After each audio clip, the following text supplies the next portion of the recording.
Good afternoon. This is our video lesson on Chapter 10 for the Earth History class. Chapter 10 is all about early Paleozoic Earth history.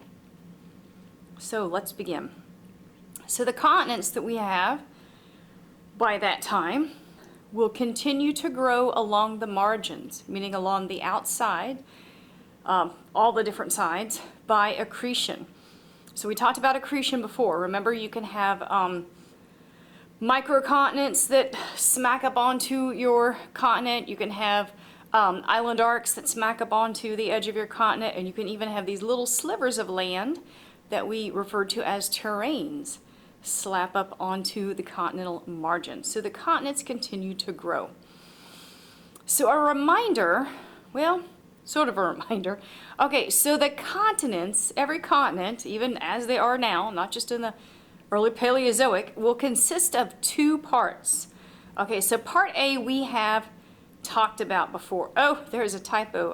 I made a dyslexia mistake and misspelled shield. I'm not going to change it. I'm just going to point out that it's misspelled on the board. Anyway, so the craton portion of a continent consists of the shield and the platform. And we did touch on those in a previous chapter. Remember that the shield is the oldest part of the continent where it is exposed, uncovered, not covered with sediment or other rocks. The example for what is our shield, oldest part of the continent and exposed in North America, it's called the Canadian Shield, and it is of course in Canada. But then also the platform is just simply the covered part of the continent. So every continent has its craton, or its oldest part. And in some places it's covered, it's called the platform there. In some places it's exposed, and it's called the shield. But the second part of continents are called mobile belts. And this chapter, this is the first time we're going to use that phrase. Mobile belts. Okay, so mobile tells you that these things moved here from somewhere else. They moved with plate movement to smack up onto the continent, and then belt denoting they are mountain belts. Okay, so the mobile belts are mountain belts that were built due to collision along the continental margins.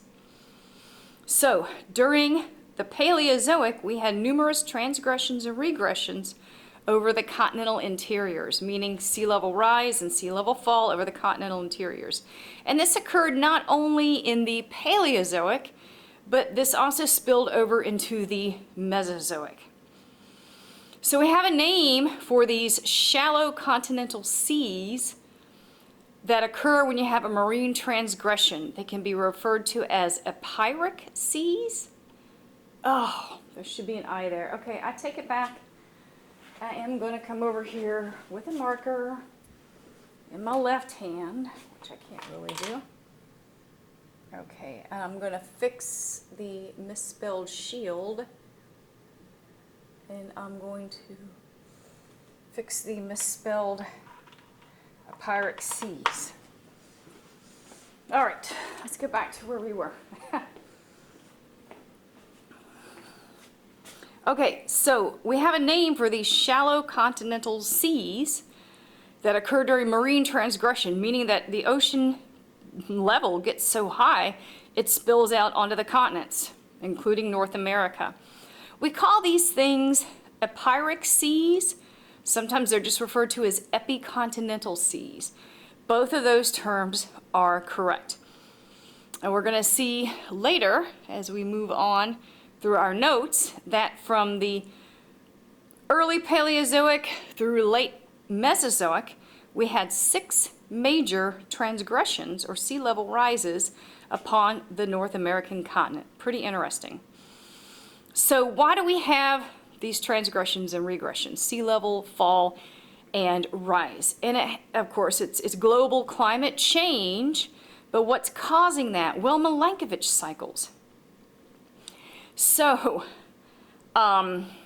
we may or may not have mentioned this during our plate tectonics. Actually, I know we did not mention it in class in plate tectonics, but there is a narrated plate tectonics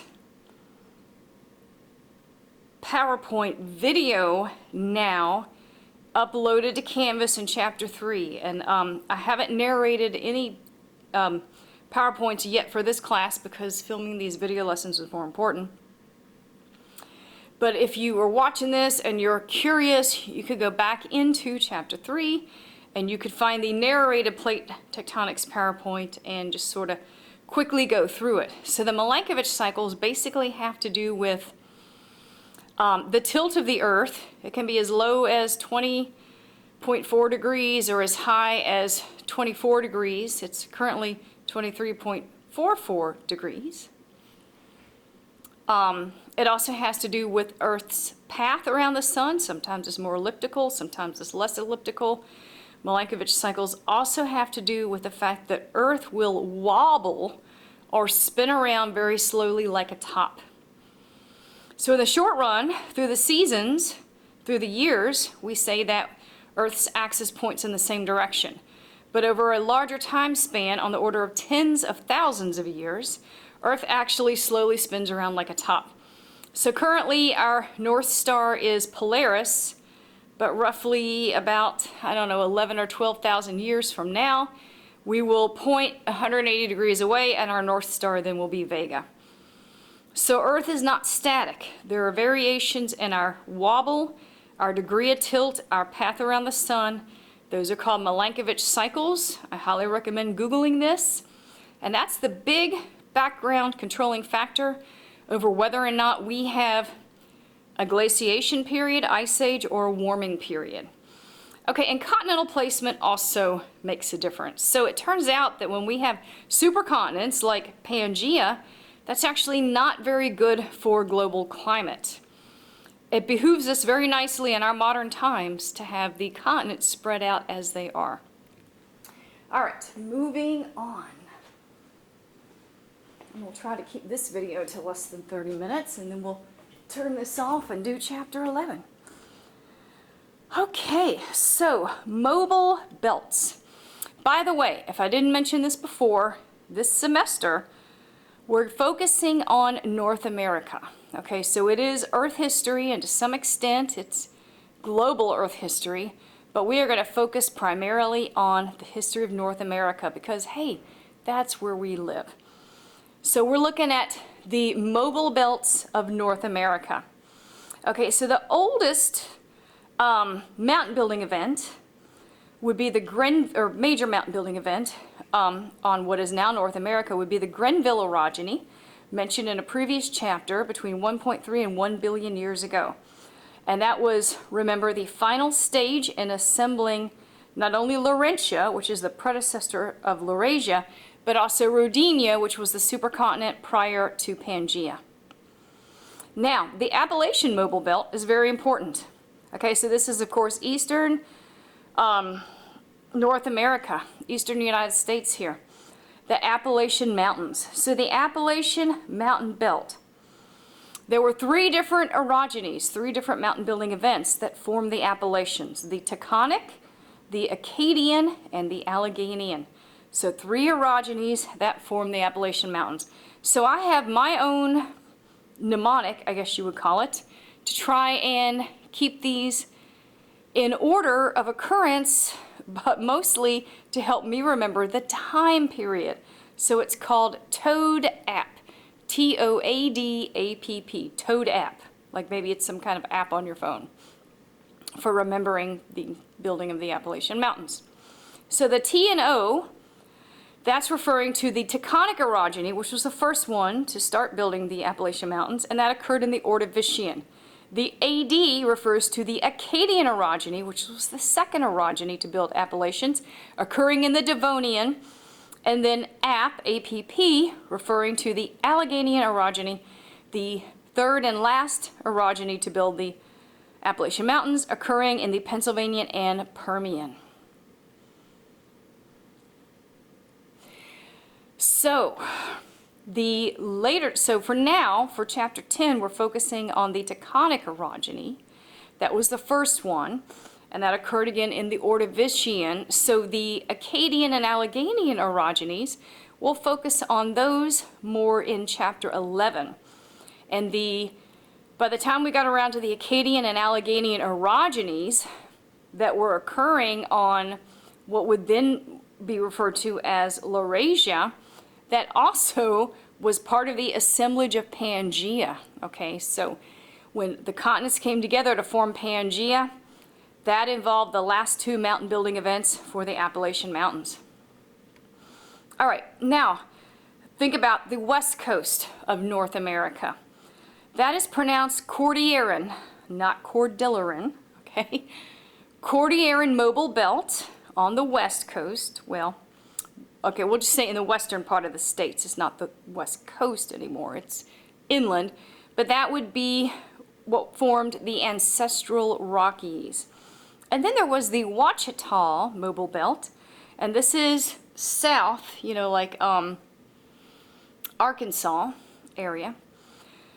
The Ouachita Mobile Belt would form the present Ozarks. Okay, now in the box there, we have some really interesting notes on paleogeography. Just really cool stuff that I didn't want to not cover, but I am just going to go ahead and give you a heads up that the stuff in that red box there will not be on your exam. So as you're watching this video and taking notes, because I think this will be a chapter that you'll be doing on your own with a video lesson and not with me in class, just watch and listen and write these down, but you don't have to know this particular paleogeography for your second exam. Okay, so in the Cambrian, roughly 551 to 488 million years ago, the continents were at low tropical latitudes. We had plenty of those shallow epicontinental seas, and the poles were ice-free. Also, Laurentia was a passive margin. Laurentia, predecessor to Laurasia, was not having any mountain building events at that time in the Cambrian. So in the Ordovician and Silurian, Ordovician being 488 to 444 million, Silurian being 444 to 416 million, Ordovician and Silurian, Gondwana moves towards the South Pole. Laurentia becomes an active margin with the tectonic orogeny. Don't forget that the tectonic orogeny was the first of three mountain building events to build the Appalachians. And what particularly happened with this tectonic orogeny is that you had Laurentia, your old North America, colliding with Baltica to then finally form Laurasia. So how do we go from Laurentia to Laurasia? We need Baltica to smack up onto Laurentia. What is Baltica? Well, it's what today would be Western Russia and Northern Europe. So Laurentia and Baltica colliding to form Laurasia in the tectonic orogeny. And this famous old ocean called the Iapetus Ocean, you got the north part of that ocean to close. If you spend any time flipping through the PowerPoints, there are some really good images and maps, particularly showing the maps showing when we have had transgression upon the North American continent, or the way that the continents were clustered or spread apart. Those maps in your textbook slides are pretty good. And that's about all we're going to say about the Iapetus Ocean, but you will see some drawings of it if you flip through the PowerPoints. All right, moving over a little bit. Okay, so cratonic sequence. Remember that the craton is the major part of your continent, the interior of the continent. It's all of your continent other than the mobile belts. So cratonic sequence just refers to one major transgressive / regressive cycle upon a continent. In other words, one major sea level rise followed by a sea level fall. One of those events, which will take millions of years to complete, is referred to as a cratonic sequence. Okay, important stuff here in the blue in the middle there. So from early Paleozoic through the Mesozoic, reminder, Mesozoic is the time of dinosaurs. From the early Paleozoic through the Mesozoic, there were 6 major transgressions, sea level rises upon North America. So the first 2 are going to happen during this early Paleozoic period. The first one is called Sauk sequence, and that's S-A-U-K. The Sauk sequence was the first major transgression upon North American craton. And this occurred late Precambrian. Don't forget that the Precambrian ended at 541 million years ago. Late Precambrian through early Ordovician, or about 479 million years ago. So this particular sequence lasted a long time, not quite 100 million years, but close. And just to give you an example of just how widespread these shallow epicontinental seas could be, 500 million years ago, for example, most of the North American continent was covered by epicontinental seas. Again, you will see maps of this when you look at the PowerPoint slides for these chapters. And of course, the PowerPoints are on Canvas. And of course, these maps are also in your textbook, which I do hope you are looking at from time to time. Okay, so there in red is something I added. So there was this highland area in the eastern part of the continent at that time. And it was actually dry land. And why was it not covered by the Sauk sequence? Because it was an arch. It was a higher topography. And we called this thing the transcontinental arch. And it was interesting. And you'll see it if you look at those maps. But the transcontinental arch itself will not be on your exam. All right, let's move and finish up Chapter 11. Okay, so the second major sequence, or transgression and regression, upon North American continent was called the Tippecanoe. That is an awesome name. You know, it's like you got a canoe and you're accidentally tipping it over. So the Tippecanoe sequence, this was the second major transgression sea level rise upon North America. And this happened from Middle Ordovician, roughly 479 million years ago, to early Devonian, roughly 411 million years ago. Now, a couple of interesting things here in red ink that will also not be on your exam, but I just want to mention them. Okay, so during the Tippecanoe sequence, during the transgression part, the sea level rise part, we had coral reefs deposited on North America. Okay, so there are places within, say, the central United States where you can find old coral reefs. They are now in the middle of a continent, not anywhere close to the ocean, but just a reminder of these shallow epicontinental seas that covered North America. One more interesting thing, not on your exam.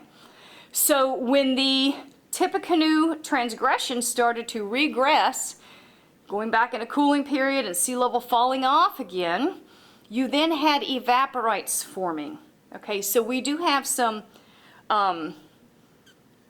say, salt deposits in the interior United States from the Tippecanoe sequence. These are generally down in the subsurface. These are not the salt flats you might find in the western states, which were, you know, much younger.